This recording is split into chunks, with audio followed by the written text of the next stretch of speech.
Guys জীবনে টাকার অনেক দরকার। টাকাই জীবনের সব। কয়েকদিন থেকে মানিব্যাগের দিকে তাকালে মরুভূমির কথা মনে পড়ে যায়। এমন একটা অবস্থার মধ্যে জীবনযাপন করছি। আমার কাছে কয়েকদিন আগে ৳১০,০০০ ছিল। টাকাগুলো কই গেল, কি করলাম কিচ্ছু বুঝলাম না। পকেটে টাকা থাকলে নিজের ইলন মাস্ক মনে হয় এবং টাকা না থাকলে নিজের যতীন্দ্রনাথ সেনগুপ্ত মনে হয়।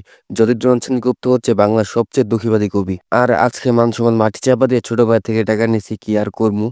ও গাইস আমি তো ইন্ট্রোতে ভুলে গেছি। Hi guys, welcome back to my another বিশ্রী ব্লগ গাইস। আজকের ব্লগটা খুবই ছোট হবে এবং ছোট হওয়ার কারণটা একটু পর জানতে পারবেন। গাইস এখন যে আয়নাটা দেখতাছেন এই আয়নার মতো আমার জীবনও সেম ভাবে গোলা হয়ে গেছে। কয়েকদিন থেকে আমি কনটেন্ট খুঁজতাছি, কি কনটেন্ট বানানো যায়, আর মাঝখানে আমি ব্যস্ত হচ্ছিলাম। আর গত মঙ্গলবার আমি এতটাই ব্যস্ত ছিলাম যে আমি লাঞ্চ করার সময় পাইনি। আমি আবার একটা জব করি, আবার মাঝে মাঝে সাপ্তাহিক কনটেন্ট বানাই, আবার স্টাডি আছে। তো সব মিলিয়ে একটু বেশিই প্যারা খাই। সারাদিন বাসা থেকে বের না হলেও সন্ধ্যার পর বাসা থেকে বের হতেই হবে। আমি আবার অনেক চঞ্চল মানুষ, সারাদিন বাসায় থাকতে পারি না। তাই আমার প্রতিদিন বাসা থেকে বের হতেই হয়। আর সারাদিন বাসায় থাকে মাইয়া মানুষরা, আমরা তো আর মাইয়া না। কিন্তু কিছু কিছু পোলা আছে সারাদিন বাসায় থাকে, হয়তো তাদের জেন্ডারের সমস্যা আছে। যাই হোক, আর গাইস আজকে যাওয়ার কথা ছিল গরু-মহিষের একটা ফার্মে।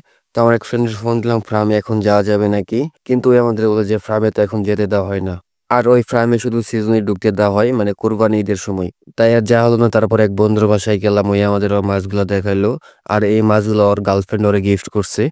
আজকে একটা গার্লফ্রেন্ড থাকলে হয়তো আমিও কিছু পেতাম। কি আর করবো, কপাল খারাপ।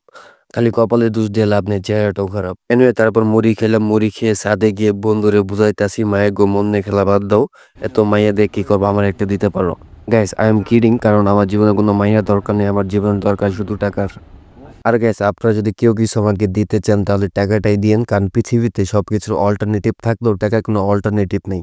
And life doesn't work without money. So টাকা দিকে ফোকাস রাখেন, টাকা থাকলে পৃথিবীতে সবকিছুই করা পসিবল। সো গাইস অনেক বয়ান দিলাম, আর আজকের বিশ্রী ব্লগ আমি এখানেই শেষ করছি। দেখা হচ্ছে অন্য কোনো ভিডিওতে।